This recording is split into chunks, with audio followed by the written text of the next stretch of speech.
ओम नमः शिवाय वंदे गौ मातरम। शिव शक्ति गुरु गौधाम आनंद आश्रम देकावाड़ा कालिदासजी महाराज।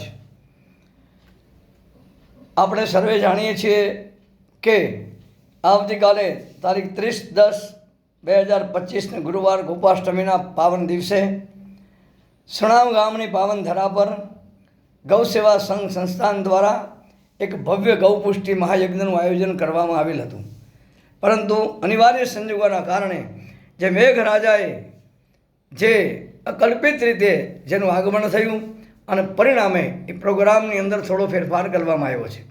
આપ સર્વેને કહું છું, તમામ હરિભક્તોને, તમામ ગૌ ભક્તોને, તમામ सच्चे हिंदू सनातन धर्मियों को हम कह रहे हैं कि आप सभी को तारीख 11/11/2025 અને મંગળવાર અને દિવ્ય યોગ રચાયો છે। પુષ્ય નક્ષત્ર તે દિવસે પૂર્ણ છે અને એ દિવસે ત્યાં ગૌપુષ્ટિ 51 કોટી મહાયજ્ઞ થશે।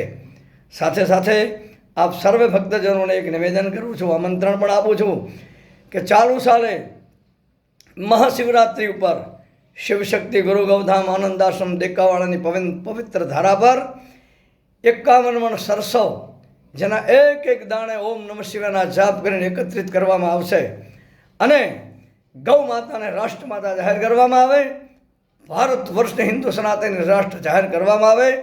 એટલા માટે સનાતન ધર્મના દુશ્મનોને પાણી પીવડાવવા માટે આપણે ભવ્ય આયોજન મહાશિવરાત્રિનું થશે। લાખો પાર્થિવ શિવલિંગ ત્યાં બનાવી શિવ આરાધના કરશે અને એ નિમિત્તે 11મી તારીખે અમારા હૃદયસ્થ એવા કિશોરસિંહ રાજપુરોહિત પ્રભુ સાથે મારે વાત થઈ અને આનંદ એ પણ થયો કે 21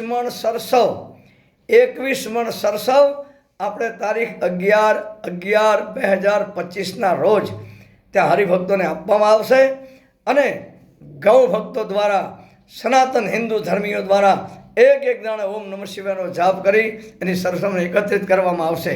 એ સરસવ દ્વારા ભગવાન મહાદેવની આરાધના મહાશિવરાત્રિ ઉપર શિવશક્તિ ગુરુ ગૌધામ આનંદ આશ્રમ દેકાવાડા થશે। ત્યાં પણ પધારવા આપ સર્વેને સાથે ભાવભીનું આમંત્રણ આપું છું।